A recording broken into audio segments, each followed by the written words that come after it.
ہیں۔ عزیزان محترم، بہت سخت ایام ہے، پڑھنا آسان ہے۔ آج کورونا کے ایام میں دیکھ لیا، اگر کسی گھر میں خدا نخواستہ کوئی موت واقع ہو جاتی ہے تو گھر کے لوگ کتنے پریشان ہوتے ہیں۔ حیات طیبہ یہاں سے ملتی ہے۔ جلتے ہوئے خیام کے اندر بھی بندگی پروردگار کا اتنا خیال ہے کہ جا کر امانت الہی کو اپنے کاندھوں پر لے کے آتی۔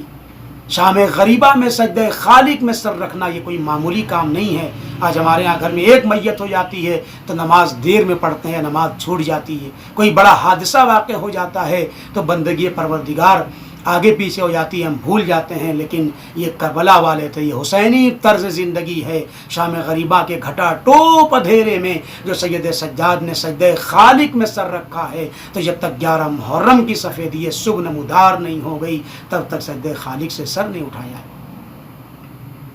عزیزو، آپ مصائب سنتے رہتے ہیں، ستم بالائے ستم یہ ہے کہ قافلے کو ادھر سے گزارا گیا جدھر ریگ زار زمین کرب و بلا پر 72 لاشیں پڑی ہوئی تھی۔ آپ مجھے بتائیے، اگر کسی گھر میں کوئی موت واقع ہو جائے، کسی خاتون سے کہا جائے تنہا اکیلی اس میت کے بغل میں پوری رات تمہیں اس گھر میں رہنا ہے، کیا وہ رہ پائے گی؟ نہیں، نازک مزاج ہوتی ہے، نازک دل ہوتی ہے، نہیں رہ پائے گی۔ ہمارا کروڑوں سلام ہو شہزادی اولیا مقام پر، گزار زمین کرب و بلا پر 72 لاشیں پڑے ہوئے تھے، لیکن تنہا زینب کبھی اون محمد کے لاشوں کو اٹھا کر کہتی تھی اللہم تقبل ھذا قربان، اے میرے پروردگار اس قربانی کو قبول فرما۔ کبھی سرکار سید الشہداء کے لاشے کو لے کر آواز دیتی تھی اے میرے پروردگار اس قربانی کو قبول فرما۔ 72 لاشوں کے درمیان بی بی پوری رات گزار دیتی ہیں، اور ادھر سجدے ہیں، ادھر شام غریبہ کے گٹا ٹوپ اندھیرے ہیں، لیکن وہ بندگی پروردگار، وہ سجدہ شکر، وہ اللہ کی بندگی اطاعت جہاں سے حیات طیبہ کا مفہوم ملتا ہے۔ ہاں عزیزو، ستم بالائے ستم یہ ہے کہ قافلے کو ادھر سے گزارا جا رہا ہے جہاں پر شہداء کی لاشیں ریگدار زمین کرب و بلا پر پڑے ہوئے ہیں۔ ارے خدا کسی بیٹے کو وہ منظر نہ دکھائے جو عابد بیمار نے دیکھا۔ ارے دشمنوں نے اپنے لاشوں کو تو دفن کر دیا ہے، لیکن ہائے رے میرا بابا، ارے گزار زمین کرب و بلا پر بے غسل کفن پڑا ہوا ہے۔ ایک مرتبہ چہرے کا رنگ متغیر ہو گیا، پھوپھی نے پوچھا اے میرے لال سید سجاد، کیا تم بھی میرا ساتھ چھوڑ دو گے؟ مردوں میں تم ہی باقی ہو۔ فرمایا اے پھوپھی اماں، ارے جس کے باپ کا لاشا ارے گزار زمین گرم پر بے غسل کفن پڑا ہو، وہ بیٹا کیا کرے؟ ہاتھوں میں ہتکڑیاں ہیں، ارے پیروں میں بیڑیاں ہیں، کمر میں لنگر، ارے گلے میں توقے خاردار۔ مدینے کا رخ کر کے آواز دی یا جد علیک ملیکۃ السماء وھذا حسین مرمل بالدماء۔ ازادارو تسلی دی جناب زینب نے، اے میرے لال یہاں پر روضہ بنے گا، زائرین دور دور سے آئیں گے اور روضہ آباد ہوگا۔ دیکھیے کروڑوں کا مجمع اربعین میں ہوتا ہے۔ پروردگار عالم ہم سب کو اس سال اربعین میں کربلا معلیٰ کی زیارت نصیب فرمائے۔ ہاں ازادارو، وہ دعا جو تھی وہ تمنا تھی پوری ہوئی، لیکن ابھی قافلہ چند قدم آگے بڑھا تھا۔ سید سجاد کے چہرے کا رنگ جو متغیر ہوا تھا، پھوپھی نے تسلی دے دی تھی، لیکن عزیز اب جناب زینب کے چہرے کا متغیر ہوا جب رنگ، عجیب کیفیت ہے ازادارو۔ ارے اونٹ کی پشت سے اپنے کو زمین کرب و بلا پر گرا دیا۔ ارے میرا سلام ہو، امام زمانہ فرماتے ہیں میرا سلام ہو ارے اس شہزادی پر جو اونٹ کی بلندی سے گری اور جس کے ہاتھ پسے گردن بدے ہوئے تھے۔ ہاں ازادارو، میں کہوں گا عباس، اگر آپ کے ہاتھ کٹ چکے تھے، آپ منہ کے بل ارے گھوڑے سے زمین کربلا پر آئے۔ آئیے دیکھیے یہ آپ کی بہن زینب اونٹ کی بلندی سے زمین کربلا پر آ رہی ہے اور ہاتھ پسے گردن بدے ہوئے۔ آخری جملہ ازادارو، اب چہرہ جب بدلا، جب مرتبہ سید سجاد نے پوچھ لیا پھوپھی اماں ابھی تو آپ تسلی اور دلاسا مجھے دے رہی تھی، آپ کا کیا عالم ہے؟ کہا میرے لال مجھے مدینے کا ایک منظر یاد آ گیا۔ میں چھوٹی سی تھی، سینے خانہ میں سو رہی تھی، ایک مرتبہ جو میری آنکھ کھلی تو عجیب منظر دیکھا۔ ارے چاروں طرف دھوپ ہے لیکن مجھ پر سایہ پڑ رہا ہے۔ اب جو میں نے نگاہوں کو اٹھایا تو دیکھا یہی میرا بھائی حسین، ابا کا سایہ سایہ کیے ہوئے تھا کہ زینب پر دھوپ نہ پڑ جائے. میرے لال سید سجاد تم ہی بتاؤ آج اسی بھائی کی بہن کربلا سے کوفہ جا رہی ہے اور بھائی کی پامال شدہ لاشا ارے بے غسل کفن ہے اور اس کے لاش پر کوئی لباس بھی نہیں ہے. اے سید سجاد ارے زینب کی چادر بھی لٹ چکی ہے. اگر وہ چادر ہوتی تو اپنے ماں جائے کی لاش پر اڑا دیتی, لیکن اے میرے لال سید سجاد وہ بہن اتنا مجبور ہے. ایک بار زینب نے بھی مرثیہ پڑھ دیا یا جدہ علیک ملیکۃ السما, اے نانا رسول خدا آپ کی نماز جنازہ آسمان کے فرشتوں نے پڑھی مگر یہ آپ کا لال حسین ریگزار زمین کرب و بلا پر بے غسل کفن پڑا ہوا, غسل کفن دینے والا نہیں. انا للہ و انا الیہ راجعون رضا بقضاء تسلیما لامرہ. خدایا امام زمانہ علیہ السلام کے ظہور میں تعجیل فرما, اللہم عجل لولیک الفرج, اس مہلک امراض کا خاتمہ فرما, آخری حجت کے ظہور میں تعجیل فرما. آپ حضرات سے التماس ایک بار سورہ الحمد اور 3 بار سورہ اخلاص کی تلاوت فرما کر محمد ظفر ابن یاسین, حسینہ بنت محمد, ابراہیم ابن قاسم علی, علی محمد ابن فرمان علی, زبیدہ بنت محمد علی, آل مرحوم آف ویرانی, مرچنٹ, پنجوانی, داور, مخی فیملیز اور جملہ مومن و مومنات اپنے اپنے آباء و اجداد کو پڑھ کر کے بخش. صلی اللہ علیہ وسلم. بسم اللہ الرحمن الرحیم.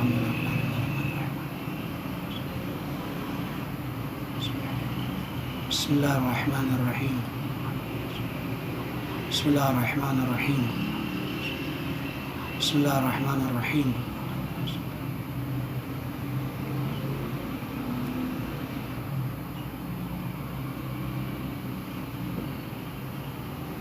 اللہم صل